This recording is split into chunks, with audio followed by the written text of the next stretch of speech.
नमस्कार मित्रों, आज एक नए औषधि को बताने जा रहे हैं जिसका नाम है बासा। इसको असउआ भी कहते हैं, अड़ूसा भी कहते हैं।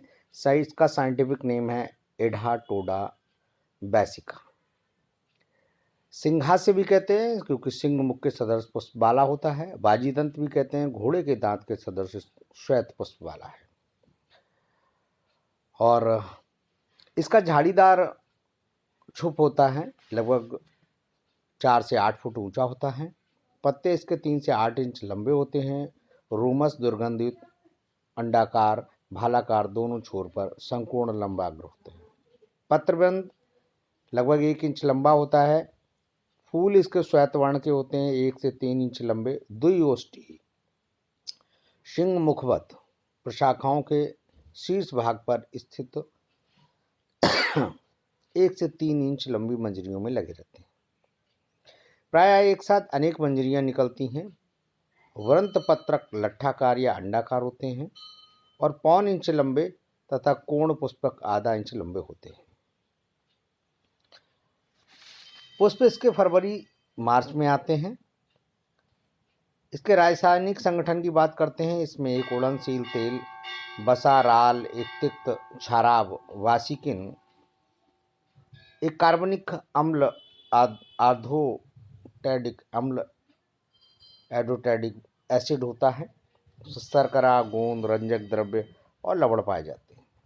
पत्तियों से एक पीला रंग भी निकलता है। वासिकिन नामक क्षाराब की मात्रा लगभग 0.35% होती है तथा पत्तियों में 0.2 to 0.4% तक होती है। बासा की औषधीय क्रिया मुख्यतः वासिकिन तथा सुगंधित तेल के कारण होती है। गुणों की बात करते हैं। इसका गुण रुक्ष और लघु होता है।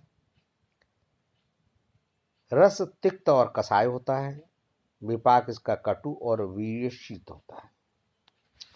तो रुक्ष और लघु गुण होने के कारण ये किसको बढ़ाएगा? बात को बढ़ाएगा। तिक्त और कसाय होने की वजह से ये पित्त शामक हैं और कफ शामक में आ जाएगा। कटु है विपाक इसका, तो ये भी कफ पित्त शामक में आएगा। और शीतवीर है तो पित्त शामक होगा और ये वात का वर्धन करेगा और पित्त और कफ शामक होगा। कर्म की बात करते हैं। ये लघु, रुक्ष तथा कसाय होने से कफ एवं शीत, तिक्त कसाय होने से पित्त का शमन करता है। सांस्थानिक कर्म, इसकी पत्तियों का लेप जो है वो शोथर होता है, वेदना स्थापन होता है, जंतुघ्न तथा कुष्ठघ्न होता है। इसकी पत्तियों को कूट पीस कर चटनी बना करके, कल्क बना करके यदि कहीं पर बांध देते हैं तो शोथर सूजन को कम करता है, दर्द को कम करता है। और कहीं पर भी अगर एलर्जेंस हो रहे हैं, कहीं पर भी कीटाणुओं का इन्फेक्शन लग रहा है, वहाँ पर भी काम करता है और त्वचा को भी कुष्ठघ्न के रूप में काम करता है। ये प्राणदा नाड़ी को अवसादित करता है। पाचन संस्थान में कसाय और शीत होने से स्तंभन का काम करता है। यदि इसको दिया जाता है तो ये, यदि कहीं पर भी रक्त का प्रवाह हो रहा होता है या अतिसार है, वहाँ पर भी काम करता है। रक्तवाह संस्थान में ये हृदय है। अधिक मात्रा में देने पर हृदय की पेशियों एवं उसकी प्राणदा नाड़ी को अवसादित करने के कारण ये रक्त भार को कुछ कम करता है, यानी कि ब्लड प्रेशर को थोड़ा डाउन करता है। ये रक्त शोधक तथा रक्त स्तंभन भी है क्योंकि ये छोटी रक्त वाहिनियों को संकुचित करता है। श्वसन संस्थान में, इस संस्थान पर इसकी मुख्य क्रिया होती है। ये कफ को पतला करके बाहर निकालता है। चिपके हुए कफ को, जो नलियों में चिपका हुआ कफ होता है, उसको पतला करके बाहर निकालता है तथा श्वास नलिकाओं का प्रसार करता है। ब्रांकोडायलेटर के रूप में काम करता है।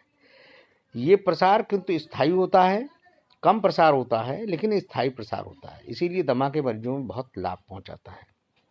इस प्रकार ये श्लेष्महर, कासहर, कंठ और श्वासहर है। इसकी क्रिया बहुत कुछ इपिकैकुआना के सदृश होता है। मूत्रवाह संस्थान में ये मूत्रजनन है। त्वचा में ये स्वेदजनन और कुष्ठघ्न है। ये ज्वरघ्न है।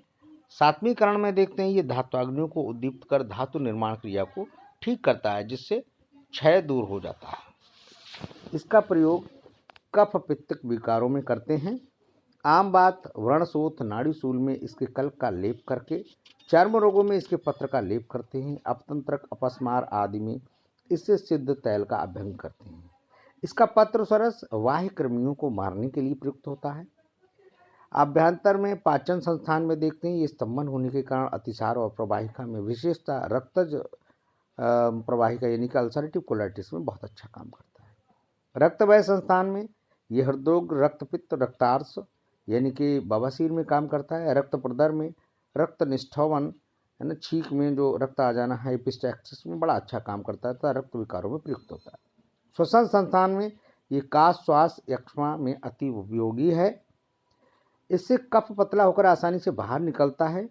काश का जो निरंतर वेग आता रहता है वह कम हो जाता है। श्वास नलिकाओं का प्रसार होने से जो दम फूल रही होती है, दम फूलना कम हो जाता है। और यदि कफ के साथ खांसी के बाद मुंह में रक्त आ जाता है तो वह भी बंद हो जाता है। खांसते खांसते जो पित्त आना लगता है, जो रक्त आने लगता है, उसमें भी बड़ा लाभ मिलता है। इसके अतिरिक्त क्षय, ज्वर आदि में भी काम करता है। पत्तियों के चूर्ण में धतूरे, थोड़ा सा धतूरे की पत्ती को मिलाकर धूमपान करने से श्वास का वेग शांत हो जाता है।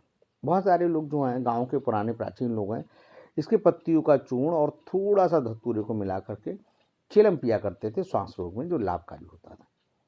मूत्रवाह संस्थान की बात करते हैं। इसके पुष्प मूत्रकक्ष, मूत्रदाह एवं पैत्तिक प्रमेह में प्रयुक्त होते हैं। त्वचा की बात करते हैं। कुष्ठ आदि चर्म विकारों में इसका सेवन कराते हैं।